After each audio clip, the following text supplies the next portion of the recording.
क्या होता है, चलो देखते हैं।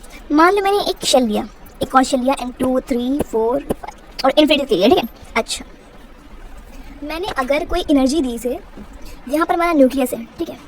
मैंने अगर कोई एनर्जी देती हूँ इसे, यहाँ पर एक इलेक्ट्रॉन है, मैं बाहर से एक एनर्जी से दे रही हूँ, ये उस एनर्जी को एब्जॉर्ब कर रहा है। एनर्जी एब्जॉर्ब्ड, मैंने यहाँ लिख दिया एनर्जी एब्जॉर्ब, एनर्जी ले रहा है और उस एनर्जी की हेल्प से किसी हायर शेल पे जा रहा है, मान लो कि n=4 जा रहा है। अच्छा, वहाँ पे अनस्टेबल है, ठीक, वहाँ पे अनस्टेबल है, तो उसको अपनी स्टेबिलिटी मेंटेन करने के लिए वापस यहाँ आना चाहेगा, जिसके लिए वो अपनी एनर्जी लूज़ करेगा और उस एनर्जी को क्या बोलेंगे, एनर्जी रिलीज, एनर्जी रिलीज। अच्छा, एक एनर्जी हमने इसे दी है और फिर इसने वही एनर्जी रिलीज़ करी है, ठीक है।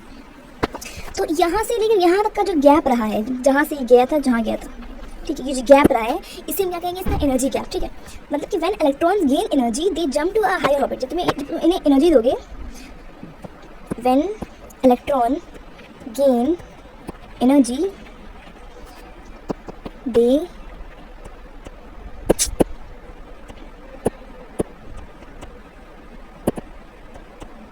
Jump to a higher orbit, ठीक है। अच्छा, बाद में ये उसे क्या कर देंगे, उसी एनर्जी को वो लोग क्या कर देंगे, लूज़ भी कर देंगे फिर, ठीक है, ठीक है। अच्छा, जो एनर्जी रिलीज़ हुई है उसके बाद अब जो ये जो एनर्जी गैप जो मैंने बताया, ये जो यहाँ से यहाँ तक का जो एनर्जी गैप है, इसको हम लोग बोलते हैं क्या है, इसे हम लोग बोलते हैं डेल्टा ई, डेल्टा ई, ठीक है। एनर्जी गैप है ना, चेंज एनर्जी, तो वो क्या होगा, energy in fourth shell minus energy in first shell, ठीक है।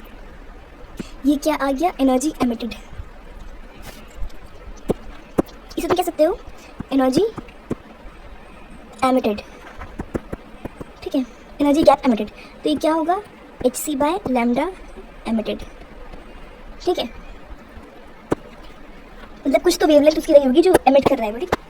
अच्छा, इलेक्ट्रॉन को कितनी वेवलेंथ एब्जॉर्ब करनी होगी, ये वो किसी पर्टिकुलर शेल पे जाने के लिए, ठीक है। तो जितनी वेवलेंथ उसे एब्जॉर्ब करनी होगी वो होगी लैम्डा एब्जॉर्ब्ड, ठीक है। जैसे कि मैंने लिखा delta E equals E4 minus E1 equals hc/λ। अब जितना एब्जॉर्ब करेगा उतना ही एमिट करेगा ना, एब्जॉर्ब। तो इसको मैं दूसरी डिफरेंस लिख सकती हूँ, कितनी इलेक्ट्रॉन को वेवलेंथ एब्जॉर्ब करनी पड़ेगी किसी पार्टिकुलर शेल से, जैसे n=1 से n=4 पर जाने के लिए, वो क्या होती है हमारी एनर्जी एब्जॉर्ब या फिर एनर्जी रिलीज, ठीक है। तो तुम क्या इसका सिंपली फॉर्मूला लिख सकते हो क्या, कि delta E equals energy of जिस पे जाना है, फाइनल शेल मान लो, फाइनल शेल, ठीक है, माइनस एनर्जी ऑफ जिससे जाना है, ठीक है, इनिशियल, इस तरह करके, ठीक, जो भी शेल नंबर है, ठीक। अच्छा, जो एमिटेड और एब्जॉर्ब एनर्जी गैप है वो क्या होता है, is equal to the energy gap between shells. जो एनर्जी गैप बिटवीन शेल्स है इक्वल्स ई एब्जॉर्ब या ई एमिटेड। ये भी हमने देख लिया है थ्योरेटिकली, ठीक है, सिंपल है, नॉर्मल लॉजिकल चीज़ें हैं, ठीक है।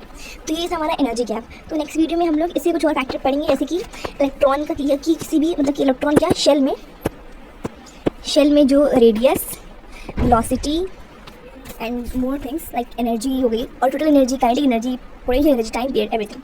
तो थैंक यू सो मच, इसे रिवाइज करते रहिए, बहुत इंपॉर्टेंट टॉपिक है।